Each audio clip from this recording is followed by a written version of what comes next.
So imagine the following. You're speaking at a conference at 12 o'clock and you're one of the last speakers before lunch. The audience might be a little bit hungry, a little bit tired, a little bit unfocused. They don't really want to listen to you ramble on about something that they don't care about. So how do you keep them engaged? How do you get the message across that you're hoping to?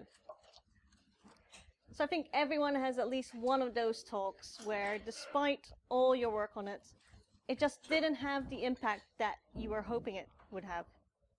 And I think this often happens when the speaker makes it all about them, without really understanding what the audience actually wants or needs to hear. So whenever you create a talk, it needs to be focused on that audience, and it's up to you to figure out how to get your message across to that audience effectively. So 2 years ago here at DevRelCon, I spoke about how do you create effective slides. So this year, I want to look at how do you create effective talks. So how do you figure out what story to actually tell?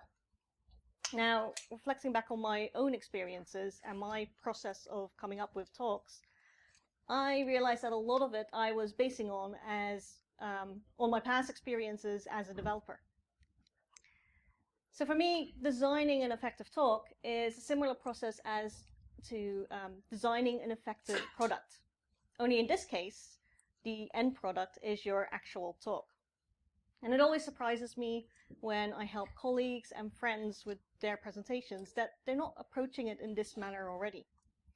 These are things that they do or that they are part of on a daily basis, and yet they're not applying that same approach here. Because it's rare that a company will launch a product without doing the research or figuring out whether it's a product that people actually want, yet it's something that happens with talks all the time. So this talk is specifically about how do you apply design thinking when creating a new talk. It's not the only way of creating a talk, but if you're struggling with it and want a process to follow to make it easier, why not one that you might already be a little bit familiar with? So there are different definitions of design thinking out there, but my own take on it is this. It's a way of thinking deliberately about what you're creating and constantly reacting and reflecting on that. So it's not just for designers. Design thinking is much more about the mentality of how you approach problems. And there are quite a lot of different variations, frameworks, and different models out there to achieve all of this that kind of get put under this big label of design thinking. So to keep things a bit simple, I'm sticking in this presentation to the 5-phase model of design thinking.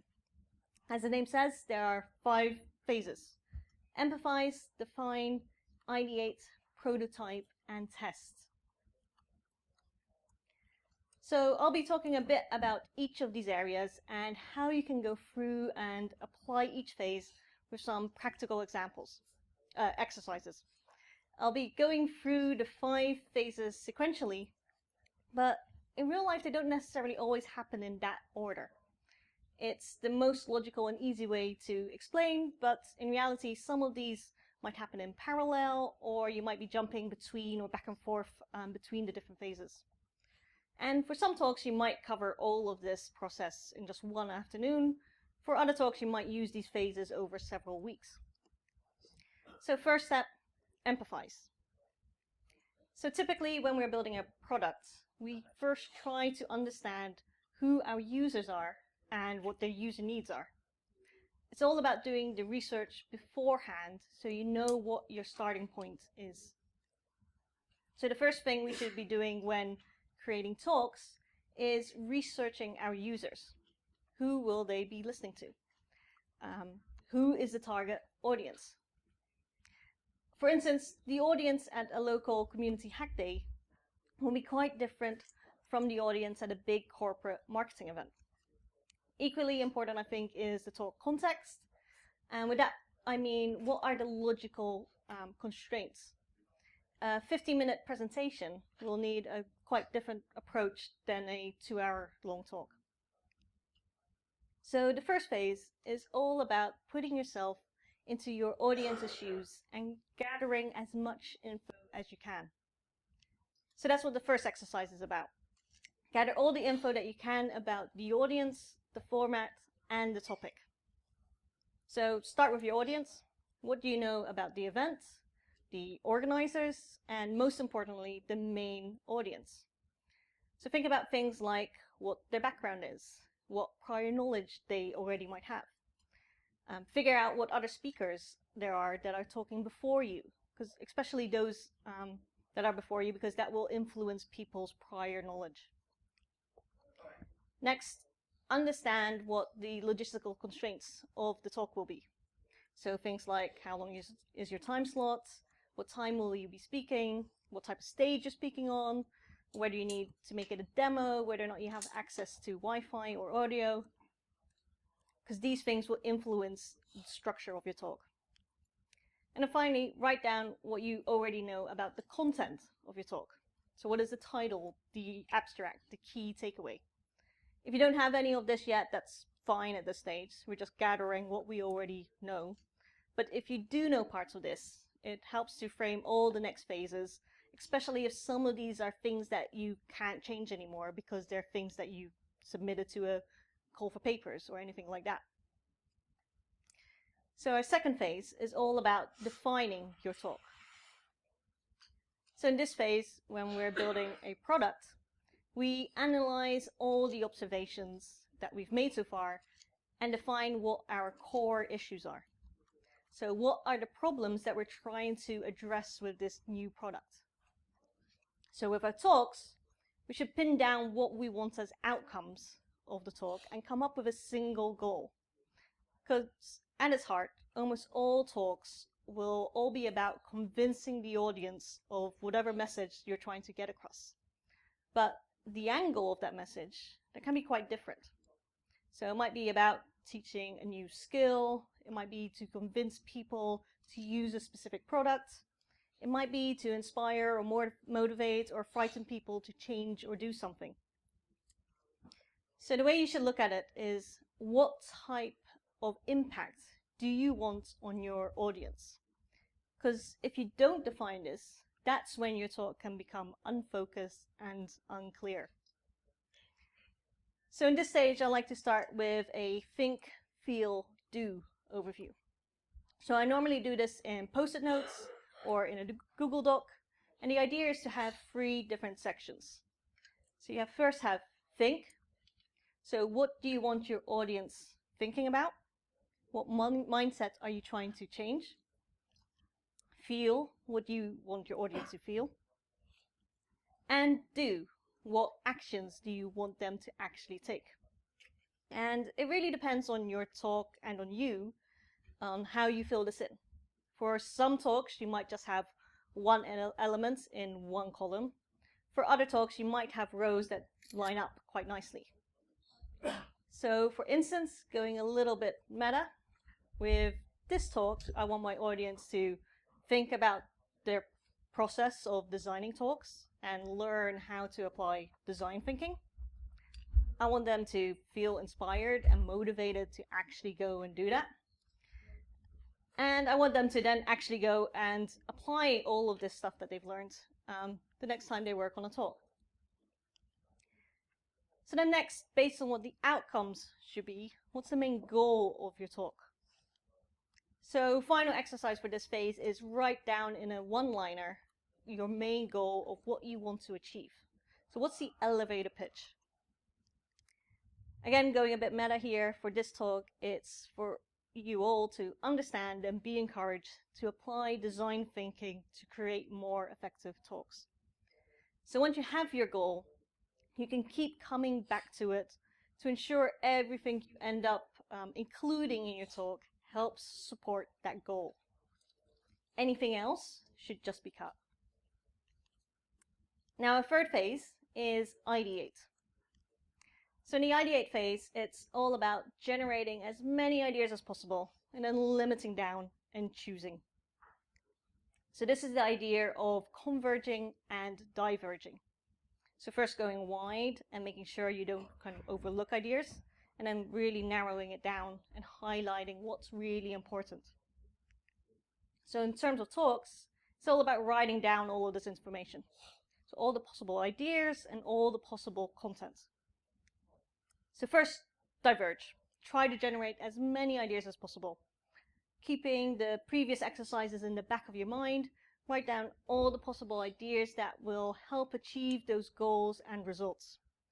And we don't really care about structure yet. Just write down everything that comes to mind.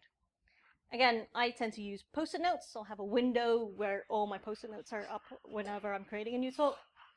But any type of format that works for you is fine, as long as you start collecting those ideas. And we then want to converge, so distilling all that information down into something more usable. So the three techniques at this stage that I use are prioritize, filter, and cluster. And again, always making sure that you're focusing on the things that will help you achieve your goal. So prioritize is really about just putting the ideas that you have in order of importance. And it makes it easier to see which ideas you might need to drop if you need to. Filter is then the actual dropping of ideas, so making sure that you don't include ideas that you just don't have time to get around or just don't fit in with the rest of your talk. And then you have clustering, so what ideas go naturally together. So it depends per talk, but all of these techniques help you fine-tune and figure out what content you actually want to focus on. Our fourth phase is prototyping.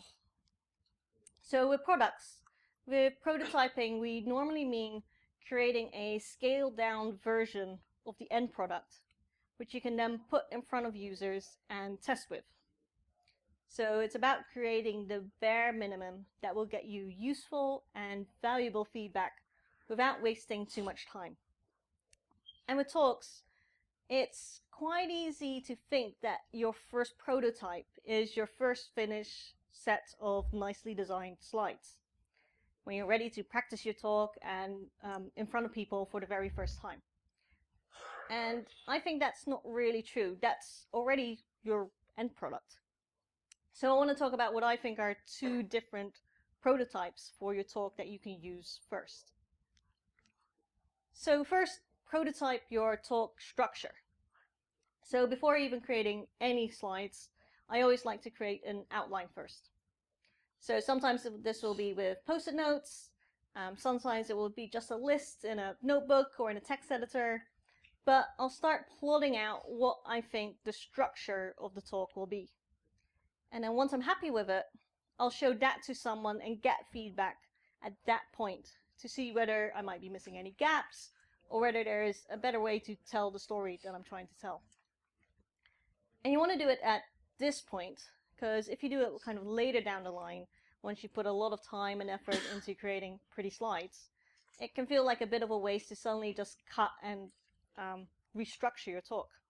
So do this as early as possible. So what I normally start with is figuring out what is my beginning, my middle, and my end. I then break it down even further, typically following this pattern. Again, you don't have to do it this way, and I'm not claiming that every talk should follow this pattern, but if you're struggling with where to start, use a structure similar to this.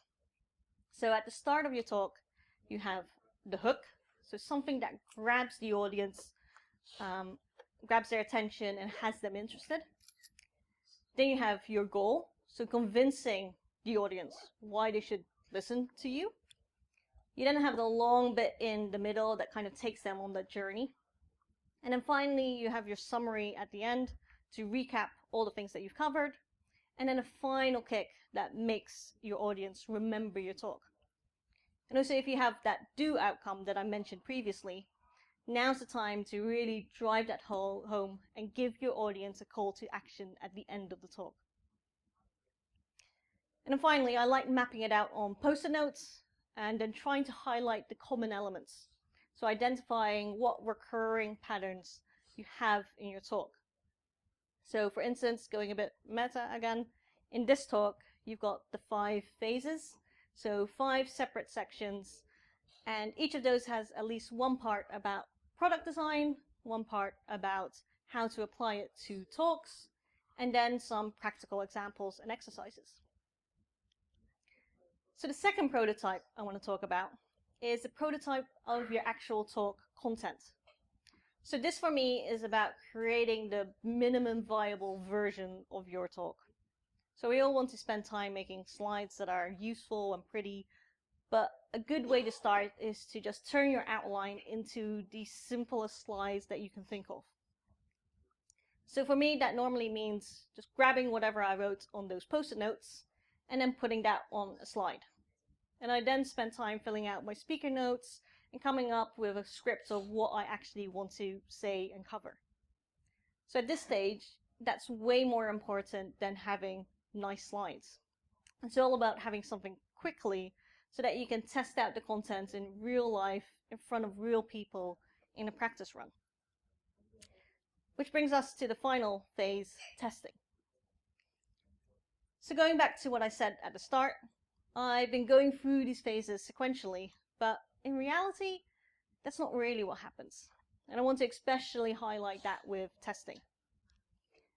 So I try to get feedback as often as I can during this process. So every previous phase benefits from talking it through and getting feedback from someone else, getting someone else's perspective on it. So the testing phase is all about getting deliberate feedback about your product and making sure that you ask the right questions to get that feedback. So the deliberate part is the most important thing in that sentence. So the main thing here is to prepare your feedback sessions. So testing doesn't mean just doing a practice run or showing an outline and seeing how it feels. It's about actively questioning whether there are parts of your talk that you can improve and do better. So first, prepare your feedback givers. So explain to them who the target audience is, what the goals and outcomes of the talk should be. And if you don't share that with your feedback givers, it becomes really tricky for them to judge whether or not you're achieving that goal. Next, prepare actual questions. So what areas do you want feedback on? Is it about the timing of your talk, specific sections that you feel don't flow well, the level of the audience, whether or not your talk matches that? So the more specific your questions are, the more likely you'll end up with feedback that is helpful to you and you can actually act on. So those are 5 phases that I think will help you create better and more effective presentations.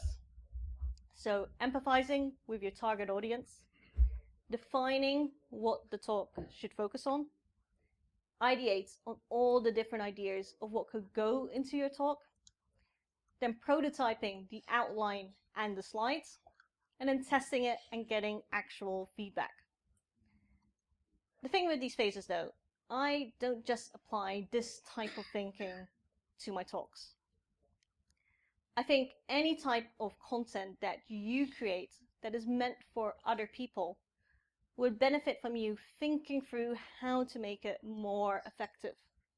So whether it's a blog post on your company blog, documentation about your APIs, or a presentation that you're giving for the entire company or an external audience. Good presentations, good blog posts, good documentation, they're all about understanding your audience and building the right message for them. And it's up to you to discover what that message should be and make it as effective as possible. So, thanks for listening.